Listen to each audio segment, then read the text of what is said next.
Thanks, Damien, and thanks to Hung and everybody for putting together this event. I'm a little different than some of the other speakers you've seen today. I am not in HR. I've never worked in HR. I am not a culture scientist. Is this on? All right. What I am is a person who's been a manager myself and felt the pain. And it led me over the last year to go on a journey that led me to start this company and discover that there are some common patterns. As I was actually talking to Mariah from Glassdoor right before this, she said management isn't hard, but the things management isn't complex, but the things you need to do are sometimes hard. And so I want to cover what those simple things are that you can do as a manager that when you do them consistently, you'll be successful. We've heard this stat probably many times, and it continues to ring true. This is Elias Torres. He was CTO of HubSpot when they IPO'd. And as he said, I'm reminded every day that engineers leave managers, not companies. This should keep you up at night. This is true for not just engineering managers. It's true for any manager. If you have a problem with your relationship with your team has issues, you're probably somewhat related to it. And as it turns out, as Gallup found in a study, 50% of Americans have left a job to get away from a manager. And that's just when you're directly like, I can't stand my boss. I think there are a lot of other things that managers can do and contribute to, and we're going to show you some of those data points that actually also are under the umbrella of things a manager can do and that impact someone staying at their job. And so the interesting thing that's out there is that feelings about work are contagious. So the way that you feel about work when you're a manager impacts the people below you. And so whether you're talking about leaders, it turns out that you're 40% more likely to be engaged and happy at work if the person above you, your leader, is engaged. And it turns out as a manager with your ICs below you, it's actually 60% more likely that they're engaged if you're engaged as well. So realize that whether you're thinking about other managers in your organization and what they can do, or you're thinking about yourself for your own team, realize that the way you feel and the attitude you bring to work every day impacts everyone beneath you. And no matter if you're in HR, you're a leader or a CEO today, or you're an individual manager who just came because you're really fascinated by culture, I want you to realize that you can make a difference. It does not matter how messed up the rest of your company is or how many other ways people are doing things. I love this quote from Andy Grove. The man built a company from nothing to over $20 billion, so I think he knows something. And so as he said, as a middle manager, you are a chief executive of an organization yourself. As micro CEO, you can improve your own and your group's performance and productivity. So what this means is you can take these things I talk about today and do these for your team, and they will love working for you, regardless of if anyone else in your company does these things. I hope they will. I hope you'll take this home and share them with other people. But even if you don't, you still have a great opportunity to impact those that directly work for you if you take accountability for your own attitude and what you do for them. And it's really important to think about the mindset of employees. So this is Rich Lesser of the Boston Consulting Group. You want to hire the best people you can find. Everyone in the Valley is always looking for amazing rock star A players, those people that'll put in the extra hours and are passionate about the mission. But then it's up to you, the leaders, to create an environment where great people decide to stay and invest their time. So you want to flip the mindset. It's not you give them a paycheck and in exchange for that you own them. It's that you actually want to go beyond that. You see with the LinkedIn talk earlier and some of the other ones that it's about creating an environment that makes people want to be there because you want your best people to stay a long time because they have such an impact on your business. So how do you do that? Well, today I'm going to introduce 3 concepts that if you apply these to your team, I guarantee you that your team will be much happier and more motivated and you'll see great results. So the first one is you want to build rapport with your team. You want a foundation of trust and a foundation of understanding what the motivators and drivers are of your people. Because when you know what's important to them and you understand them, they're going to be more likely to open up to you. And that is the foundation for everything else you're going to do as a manager. Because if you don't have trust with them, they're not going to open up. They're not going to tell you about problems that they have or other opportunities you have to improve things for them. And so once you build that rapport, you can build on top of that by fixing problems, which is really all about the one-on-one. The one-on-one is that time for them to privately bring up issues for them, give and receive feedback, and build more on that relationship so that you have that constant outlet for them because things will always be emerging, and as your companies rapidly grow, there'll be pressures and things will change, and there'll be questions, and you need an outlet for them to discuss those things. And then the last thing is growing your people. One of the most common things I hear in Valley companies when I've talked to HR people and managers is they do a great job on building rapport. They go get drinks all the time. They know each other well. They talk about all kinds of things. They have their one-on-ones, but then people still leave after a year or two. And why is that? Because they don't find a growth path at the company, and so they go somewhere else to grow.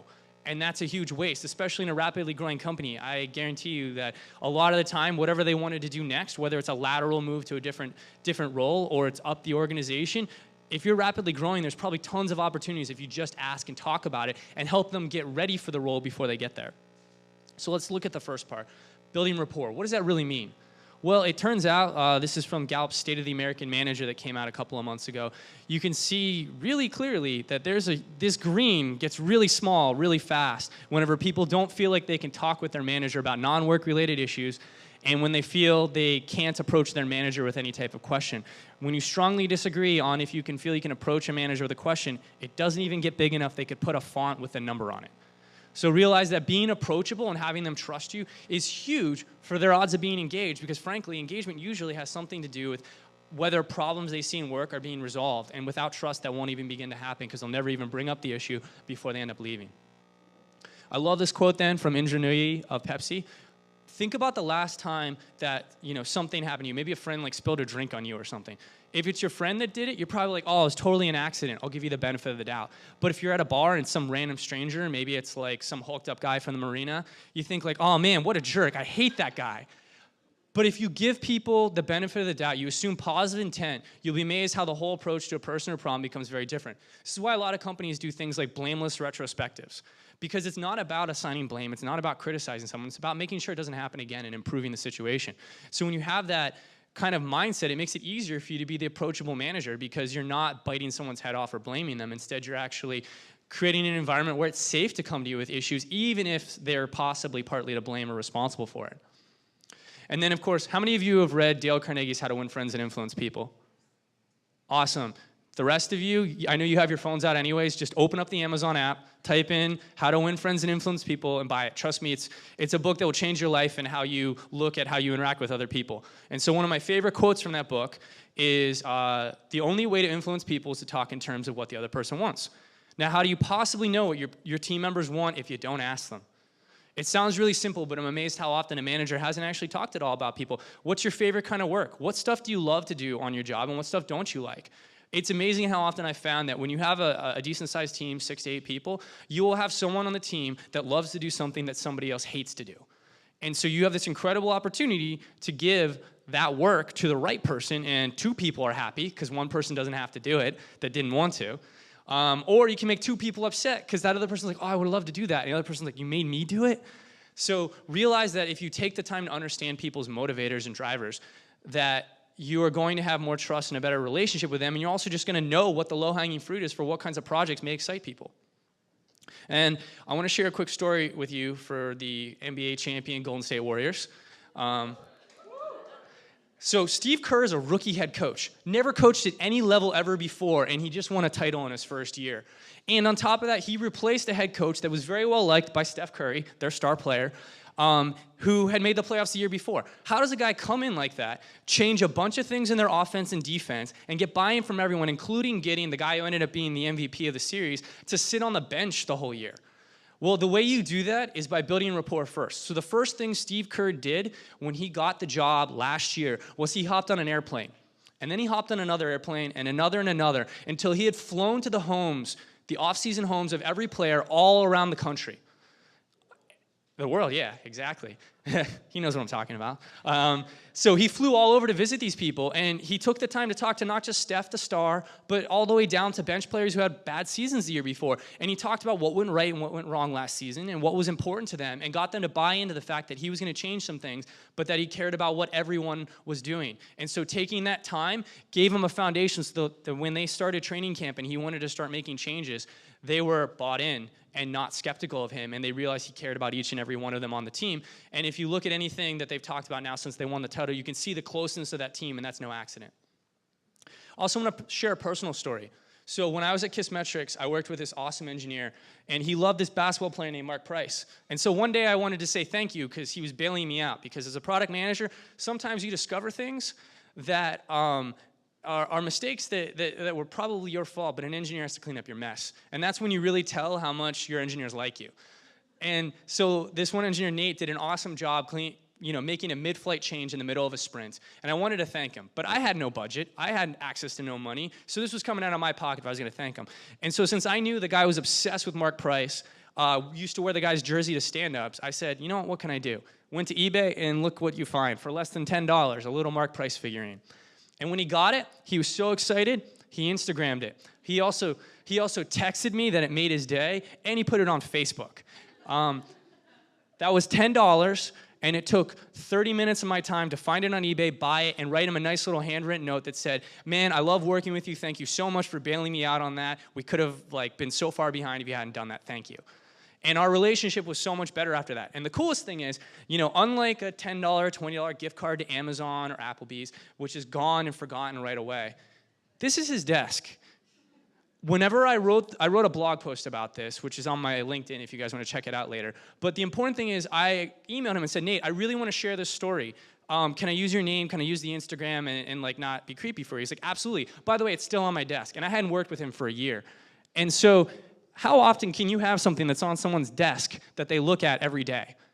And so I know why our relationship is so much better, because I did something small that meant something to him. And so these little things go a really long way to improving your work relationship, and it's just fun. I'll tell you, it was a rush sending that to him and knowing, well, I don't know how long it takes to get to Cleveland, but I know one day he's going to get it and be super pumped. And then out of the blue on a Saturday afternoon, I get a text saying, oh, dude, I got the Mark Price doll. Thanks so much. It's fun. Giving stuff is fun. So once you've built this foundation rapport and you know what people's motivators are, the next thing you want to do is fix problems. You want to move on from just understanding them to understanding what's bothering them or what's on their mind right now. And so I love Ben Horowitz has this amazing book, The Hard Thing About Hard Things. And one of the things he does in this book is he talks a lot about the importance of one-on-ones. And one of the more visceral stories, he talks about how he found out a manager was not having one-on-ones with his team. And so he told that guy's manager that he would fire both of them if he didn't start having his one-on-ones right away, because Ben valued them so much that he felt that there was no way you could know what was important to your team if you didn't take the time to have them. And he's not alone. Again, going back to Andy Grove, he believes one-on-ones are huge ROI. Just think about the math on this. 90 minutes of your time can enhance the quality of your subordinates' work for 2 weeks or 80+ hours. Think about that. That's a 10x return on your investment, if not more. And so think about how doing one small thing, one small investment with your team, to meet with them for 30 or 60 minutes every week or two, to just talk about problems, fix a few things for them, give them some feedback and coaching, that kind of investment is going to transform the rest of their work. Think about the last time you talked to your manager and there was something that was bugging you and they came up with a way to fix it. Think about how that made you feel, how much of a relief it was for someone to hear you and listen to you. Give your team that opportunity. And so, especially for you thinking about architecting entire organizations, this is what Ben Horowitz had to say. The CEO's most important operational responsibility is designing and implementing the communication architecture for her company. And absent a well-designed communication architecture, ideas will stagnate and your company will degenerate into a bad place to work. This is one of those things where either you set the culture or the culture sets itself. And generally, if you're not intentional about it, it will go in a direction you didn't intend. You have to be mindful. And so one of the things that they think is crucial to it is Ben says one-on-ones provide an excellent mechanism for information and ideas to flow. And so you want to realize that one-on-ones are a really important part of whatever your company's culture is and having the opportunity to reinforce those things. So I hope all of you guys are having these meetings, and if you're not, definitely think about how you can start implementing them. And so for those of you that already are having them, there's some really common mistakes I've heard. I've talked to hundreds of managers at this point, and so it's like a broken record hearing the common flaws that people have in their one-on-ones. The first one, and the most cardinal sin in my opinion, is turning your one-on-one into a status update. When you go and you have this one-on-one and your status updates are filling that whole time, there's no time for building rapport. There's no time for coaching and feedback. And it's really inefficient too. If you have a team of 6 people and every one of them is telling you, what'd you do last week? What are you doing this week? What are you doing next week? Well, that's a lot of coordinating you have to do now, where you have to decide, well, wait, Joe told me this, Jen's doing that, now I need to tell Joe and Jen. Well, you should be doing that more publicly. There's great tools like I've Done This. You can use project management tools like Asana to help you do that. But there's no reason to have that in the one-on-one because, frankly, the entire rest of their work week is focused on these things. Make their one-on-one the one time they're not focused on these things. Another one is obviously not building rapport and trust. If you don't have that foundation first, it's going to be really hard to get your team to want to open up to you because they're not going to trust you. And a lot of times the things that are bothering you at work, it's personal. It feels like it's something you're not sure you want to open up to just anybody. So you need to build that trust and rapport first. Another big one is elephants in the room. I'm sure a bunch of you saw that amazing, courageous Facebook post by Sheryl Sandberg the other week about her returning to work at Facebook. She talked about the ultimate elephant in the room. You know, her husband tragically died recently, and she was finally returning to work, and her employees and her team around her were walking on eggshells. They didn't know what to do. And so she tackled the ultimate elephant in the room. She writes about this in her note, how she just sat down and said, you can ask me anything. Nothing's off limits. I won't get offended. I want us to work through it. And so she was able to explain to them, like, here's how you can help me. Here's how you can talk to me and not have it feel awkward for either of us. Here's what's going on. And so, you know, if Cheryl can handle talking through that, I think we can all be brave enough to handle our smaller elephants in the room. Another one that's really important, and we're going to get into that more soon, is this idea of, you know, never talking about career growth. If you only talk about career growth once a year at review time, the second time you do it's very discouraging, because it's like the first time you're like, finally, my company's talking to me about what I want to do to grow. You're excited, you're pumped, somebody finally asked after like 8 months there. And then the second time around, it's like, oh, we haven't done anything since last time. I'm exactly the same point as I was before. I guess it really doesn't matter. You know what? Just copy it from Workday's box into the Workday this year box, and let's call it a day. And I've heard it so many times from friends, and you know what the real pattern is with that? The third step in that story is right after that, they start looking for other jobs. Because they're like, I've been here a year and a half, 2 years. What's my next growth opportunity? Guess I'll look at job descriptions. And so it's a huge loss when you get there. And so you want to try and improve that. And then, obviously, what's really important is if people are bringing up things to you, you got to follow through. You got to make progress on the things that are important to them. So if they come to you with something, you need to do something about it. Otherwise, that trust is shattered. Because it's like, well, why do I even bother? We just talk about the same thing in that one-on-one over and over again. So make sure you hold yourselves accountable to doing something about it. Even if it's a very small thing to make incremental progress, make people feel like it's getting better. Obviously, then also, canceling one-on-ones. If you don't even meet, how can you possibly know what's going on? And when you cancel them, you're telling your team member that whatever you canceled them for is more important than them. So if you need to do that because there is an emergency, reschedule as much as possible. And then another important one is, you know, if you don't have them for managers, it really puts them on an island. So I'm going to share a story about that soon. Another thing is also think about making it feedback. Making feedback part of your one-on-ones, because as it turns out, millennials want a lot more feedback than past generations. And so what you see is that most of them want it actually weekly or monthly. And so you have to realize that that's way more than a performance review will ever deliver. So you want to think about how can you give them constructive feedback, both good and bad, on a more regular basis. Because as it turns out, millennials are the majority of the workforce now. They are now more than Gen X or boomers. And so you have to realize that you have to cater to them because they are now the majority of the workforce. And frankly, there's a new generation coming after them that's even more digitally native and probably wants feedback even faster. And so what's interesting is the studies back it up. Getting praise or recognized at work increases productivity and revenue 10 to 20%. And if you're not recognized, you're 3 times more likely to quit. So you're preventing turnover and you're improving your team that's there by making sure you give them positive reinforcement and praise when they do a good job. I know one of my secrets is I always say give specific praise regularly. So what does that mean? It means don't say good job on that project. Say, hey, I really like how you commented that code and made it so organized so other people could read it. Or, hey, I really like how you put together that pitch doc and gave me the extra notes so I could easily read over it. Tell them exactly why you liked what they did, and they'll probably do more of it, and they'll realize that somebody noticed it. Because I'm sure you've been there where you're like, does anybody even notice I worked so hard on that? I slaved for 3 days and 3 nights on that, and nobody even noticed. Don't make your people feel that way. And so this is a story. I hear this from my friends all the time now. They get promoted to manager, and all of a sudden they don't get the same attention they used to. And so one of my friends was really happy, worked at a company with amazing culture in New York City, was super happy, so pumped to be there. And then he got promoted, and his manager stopped having one-on-ones. And so what happened was I only recently started doing one-on-ones again with my manager after 3 months. And they were tipped off by another coworker that I wasn't happy day to day. It took that. They were like, hey, I think he's going to leave, for the manager to finally wake up and start talking to him again. And so that had a huge impact for him. And I hear this all the time. It's not just an isolated story. And so what's really interesting, too, is I hear people saying, oh, I've got an open door policy. People can hit me up on Slack all the time or come in and knock on my door. But the fact is, they don't. And so a great story from Ed Catmull, head of Pixar, is, I assumed an open door would guarantee me a place in the loop, at least when it came to major tensions. But as it turns out, a major tension they had making Toy Story, not a single production manager dropped by to express frustration or make suggestion in 5 years. And Pixar is an amazing company, and it still has that problem. And so what he learned was being on the lookout for problems is not the same as seeing them. And so you have to realize you need to be actively seeking them out as a manager.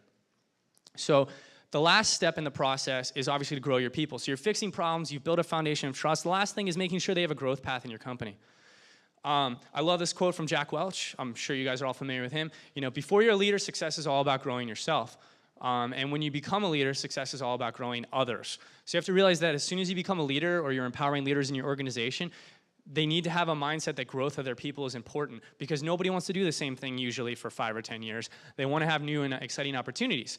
And looking more recently, you know, we had LinkedIn speak earlier. Reid Hoffman has written an entire book about this with the Alliance, which is really great. You should check it out. And so, you know, as he says, companies have long crafted personalized roles for their stars, but it is possible and necessary now to do it for all your employees. So you want to have a path for them, because as the world becomes less stable, all these companies, we pivot faster, everybody's getting disrupted. You know, you need more than just your stars to provide the necessary adaptability. So you want to think about how you can grow your people. And as it turns out, millennials, this is from Mary Meeker's slides recently on the state of the internet, the #1 thing of the benefits people wanted from their employer was training and development. Millennials want to grow, they want to learn and have new opportunities, so you need to have this conversation with them regularly. But the shame of it is, according to the study that Gallup just did, the majority of managers do not feel like they're getting any help or support. Only 40% feel they have the chance to learn and grow at work, and only 33% feel like they're encouraged to develop. So there's a lot of room for improvement. And so one of the things to think about is the progress principle. I love this principle. It's so simple, but so powerful. You know, employees do their best work when they feel as if they're making progress every day towards a meaningful goal. So what does that mean? Well, first of all, it's their work. Don't give them a project that takes a year to complete. They'll burn out before they get there. But it also means they come to you with a problem in your one-on-one. What is the smallest, most incremental thing you can do to fix that so they feel like things are getting just a little bit better? And if they have a career goal, let's say they're like, you know what, I want to be a CTO in 5 years. If they're just a junior engineer right now, it might be a while before they can get there. But helping them understand the steps along the way and helping them feel a little bit of progress can be really powerful. So I have a great story about that. My last business I had was called Greenhorn Connect. I ran it on the side while I was running product at KISSmetrics. And so one of the people on my team doing business development was this woman, Ariel. And she came to me one day and said, Jason, I want to be a product manager. She's doing business development for us, has nothing to do with product. And we had no product work for her. I couldn't give her product work if I wanted to. And so what I told her was, hey, I'm a product manager. I will teach you if you continue to do good work on the business development stuff. And so I went and I basically spent like $50 on books over the span of a year. Roughly once a month, we would have a 1-hour meeting where she could ask me anything about product. We talk about books, we talk about processes.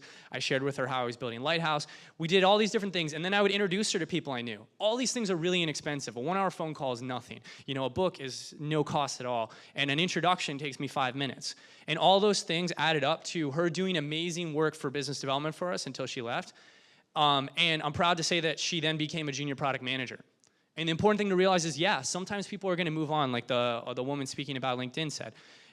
But if you help them grow anyways, they will probably stay at your company longer, and they will do better work. And so realize that they're going to try and do it anyways, but you need to help them if you really want to get the most out of them, because it's a trade-off then. I'm investing in you, you invest in me, and the investment in me is your work all the time. My investment in you is usually a small part of a one-on-one, getting you some resources, buying you a book or something like that. So to recap, the 3 keys that you want to do for your team is you want to start out building that foundation of trust. Without that foundation, none of this will work. They're not going to tell you what their goals are until they trust you. And they're not going to tell you about the problems you need to fix if you're not having great one-on-ones and you're not following through on those things. So you want to build that foundation of trust. You want to grow them, and you want to fix the problems in the one-on-ones. And so I love this quote from Julie Zoe over at Facebook as kind of wrapping this all together. You realize that as a manager, the single most effective way to set up a team for success in the long run is to focus on the people. And so realize that everything I just talked about today is all about how do you recenter your focus as a manager on what's important to your people. And so I hope you take away just one small thing to think about. How can you let your people know how much you think about and care about them? Any questions? And by the way, my app, this is exactly what we do. So if you want help doing these things, you can sign up at Lighthouse. Just mention Culture Summit, and we'll give you early access.